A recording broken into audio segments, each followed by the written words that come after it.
Okay, hello!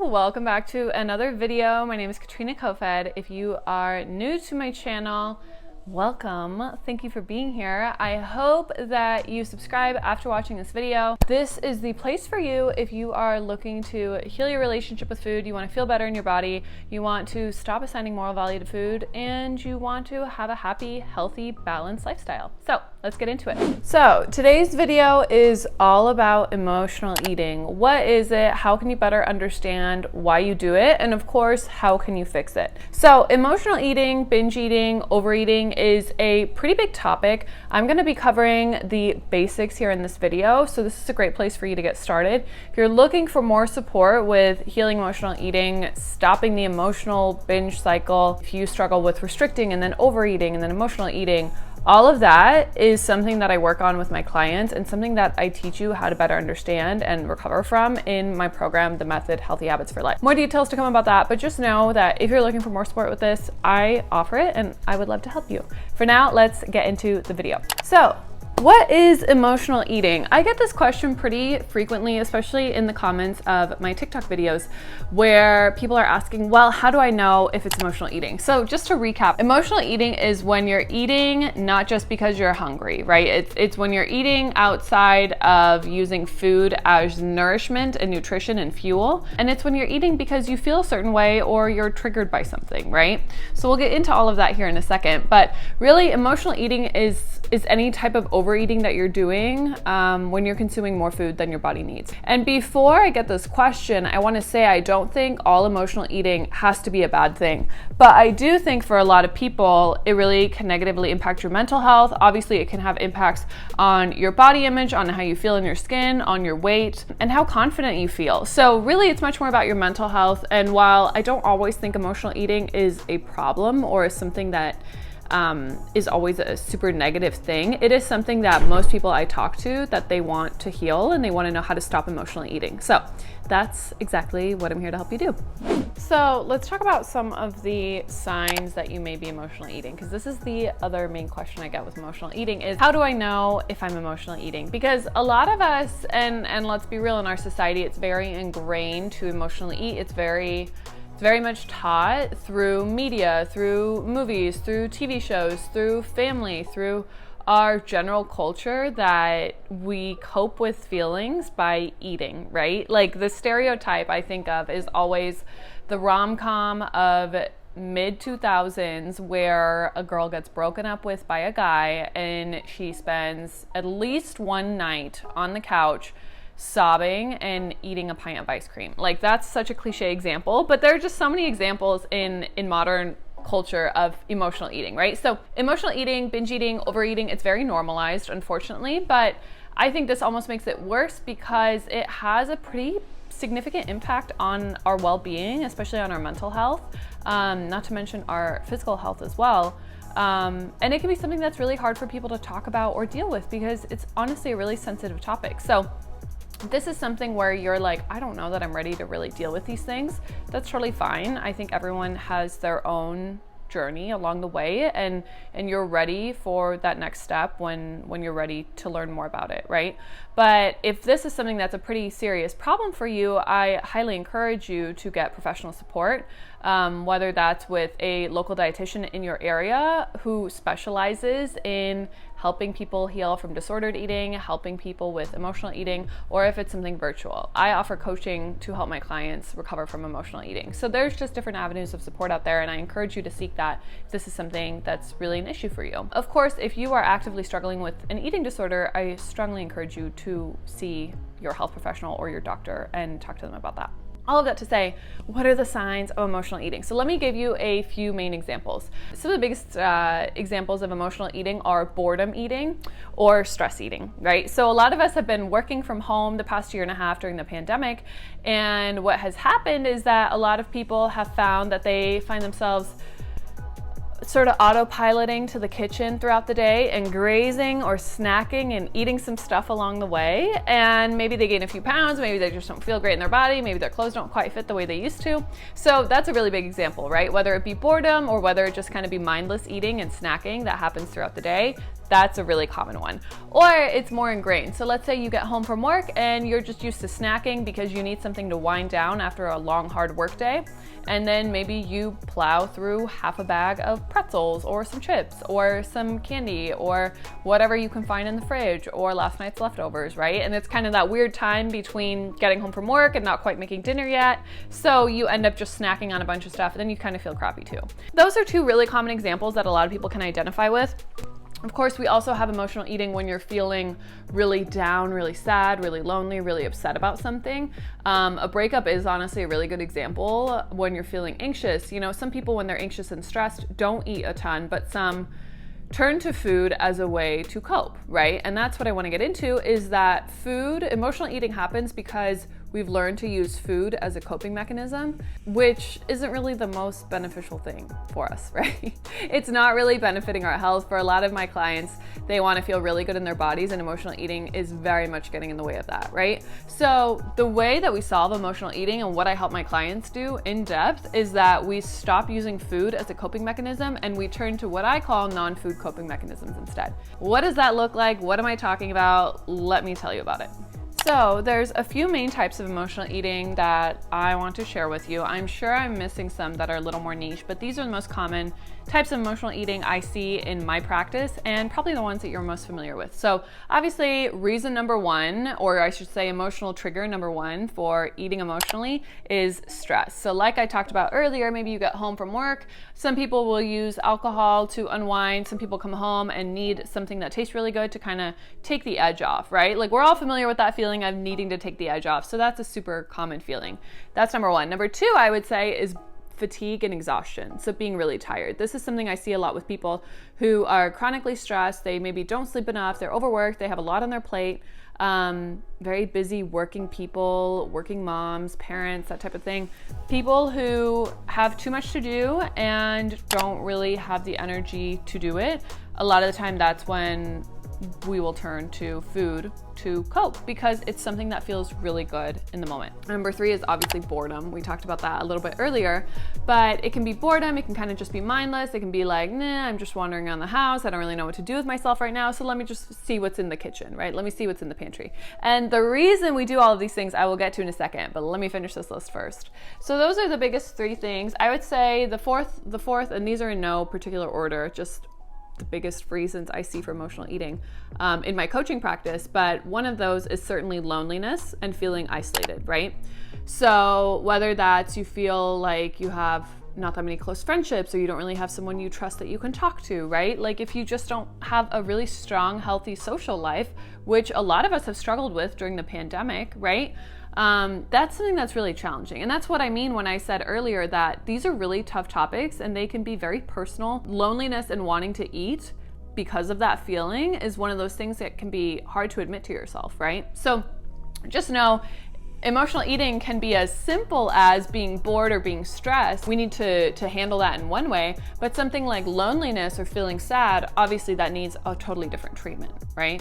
Certainly low self-esteem and anxiety can kind of go hand in hand sometimes. I find with a lot of individuals who are struggling with emotional eating. Also, there is poor body image going on there as well. There is feeling insecure. There's feeling maybe not super confident in certain areas of your life, right? So all those things kind of go together to mix up this energy and feeling of I'm just not good enough. I don't really know what I want.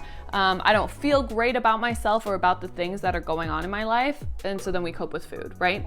So notice that all of these are pretty distinct and different. And while some might apply to you, some of these you might be like, that makes no sense at all. That's not me at all. And that's fine, right? This is really just to show you that emotional eating can happen for a lot of reasons. And this is just like a brief list of why I think we emotionally eat. There's anxiety and depression as well. So like I said earlier, some people when they get anxious don't eat, some people do. Some people when they get stressed don't eat, some people do, that type of thing. And then there's some emotional eating that isn't so emotional, but it's more habitual. So habitual eating, I would say, or habitual overeating is more of, let's go back to that example of every day when you get home from work, you go into the pantry to grab a snack.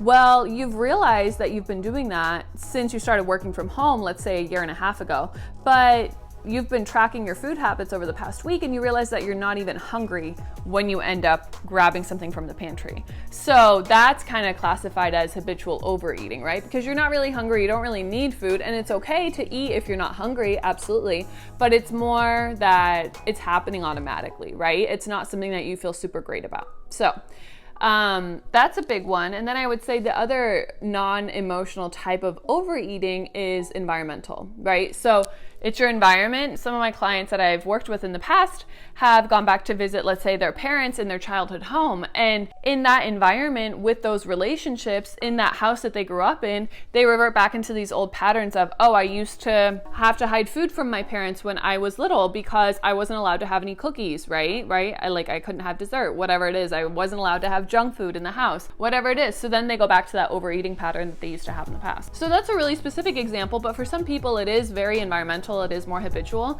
that in certain situations, and this might happen in your own home, that you've created that environmental and behavioral habit for yourself of, oh, when I get home from work and I sit on the couch in the living room, I eat a snack, right? Like that's a habit that you've created over time and you probably didn't even realize, right? So again, it's not to say that these are the worst things ever. It's very much about how do you feel about it? Are these eating habits that you have, are they benefiting you? If so, great, feel free to keep doing them. But if they're not benefiting you, and that's probably why you're watching this video of how to stop emotionally eating, then keep watching because we're going to talk about my top 3 tips for stopping the emotional eating. Okay, if you've made it this far into the video, this is a hefty one and you're liking what you see, subscribe, like this video, comment, and tell me what is your biggest trigger for emotional eating, because I want to make a separate video that is going through your guys' responses and is talking about how you can start to shift that pattern so you don't emotionally eat anymore. I would love to do another video like that, so leave your comments below and I will be able to create that. For now though, subscribe and tell me what other types of videos you would like to see so I can keep creating more content that you want. So, like I said earlier, if you are struggling with emotional eating, if you want to feel better in your body, if you want to have a healthier relationship with food, you want to stop assigning moral value to food, you want to get off the yo-yo diet train, you want to stop being so all or nothing in your mindset about food, about exercise, about healthy living, about your habits, all of those things, that is exactly what I teach you how to do in my program, the Method Healthy Habits for Life course. So this course is jam-packed with 5 specific modules to teach you what you need to know to do all those things, heal your relationship with food, improve your nutrition, improve your fitness, all the physical health aspects, but also really understand the emotional and mental health side of things, right? And so that's exactly what we're getting into in this video about emotional eating, is understanding your feelings, your emotions, your patterns, and how they're negatively affecting your health and your overall well-being and how you feel about yourself. Notice all this is about feelings. It's not what are you emotionally eating, it's how do you feel about what you're emotionally eating, right? And that's why I love focusing on food psychology and why I'm so thankful for my background in psychology, because so much of the time what we do is because of how we think, feel, and believe, and not because of the food that you're eating. All that to say, if you're interested in more, if you want more support with this, the Method Healthy Habits for Life course is the thing for you. I'll have all the details for that linked below. You can read all about it. You can send me a message on Instagram if you want to chat about it and see if it's the right fit. Top 3 tips for healing your emotional eating, for stopping emotional eating for good. Number 1 is understanding the type of emotional eating you're doing. So scroll back earlier to in this video and go through that list and look at what types of emotional eating am I doing and why are they happening? Another way to think about this is what are your triggers for emotionally eating, right? So if it's easier for you to think about it in that way, you can feel free to do that, right? So is it that you're bored and you're kind of mindless in between your meetings during your days when you work from home? Okay, there you go. So then you need some coping strategies, which we'll get into in a second, to handle that boredom and kind of that mindlessness that you have right now.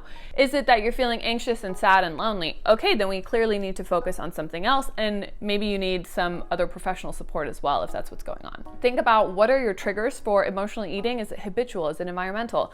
Write that down for yourself and write down examples of when that emotional eating happens for you and why it's that specific kind. So literally, if you get out a piece of paper and a pencil or a pen and you write this down, I promise that is going to bring so much awareness right there that you're actually taking action on everything that I'm teaching you right now.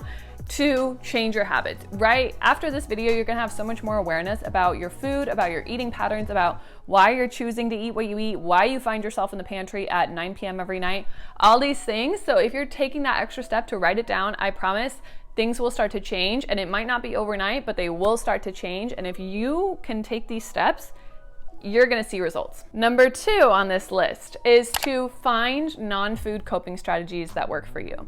Now, you heard me mention this earlier, and basically a non-food coping strategy is just something else that isn't food related to help you cope with that feeling that you're feeling and that causes you to eat. So the reason that we emotionally eat is because we are seeking that dopamine hit. So food, whatever it is that you're eating, food tastes really good, and our bodies very simply have learned to evolve to feel good when we eat because we need to continue to nourish our bodies, otherwise we die. That's a very brief evolutionary biology background of why food tastes and feels good. We need to eat to survive. So when we are feeling down, when we need a dopamine hit, essentially, when we need to feel good in the moment, our bodies and our brains say, oh, let me go find some cookies, let me go find a snack, let me go find something to eat because it's gonna very temporarily make me feel better. And you get that bit of a rush when you eat something that tastes really good, you feel better in the moment. After that though, if you've gone through an entire bag of chips and half a sleeve of Oreos, you feel like crap. You don't feel good. So you feel good in the moment and then you feel like crap later. All of that to say is trace it back to the roots. We're being proactive here. Understand what is the emotion, the situation, the trigger that's causing you to reach for that food, and then come up with 5 to 10 strategies that you could do instead to replace that dopamine hit, right? So the non-food coping strategies. And I walk you through an extensive list of strategies that I've compiled myself over the past 2 years and also with my clients with things that have worked for them. I walk you through this in my course, The Method, Healthy Habits for Life. So if you're wanting more support with all of this, that's the place to be. But for you at home doing this, you can create your own list of things that will work for you.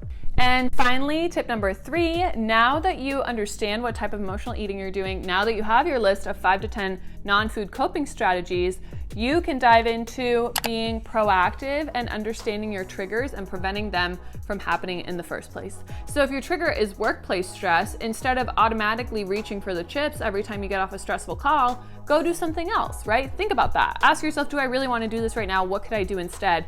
Go open up that list that you wrote down of the 5 to 10 non-food coping strategies and choose something off of it. So some things that could go on your list of non-food coping strategies could be go for a walk, call a friend, talk to your partner, talk to a friend, watch something funny on TikTok, do some stretching, do a bit of yoga, read a book, do something that makes you feel good.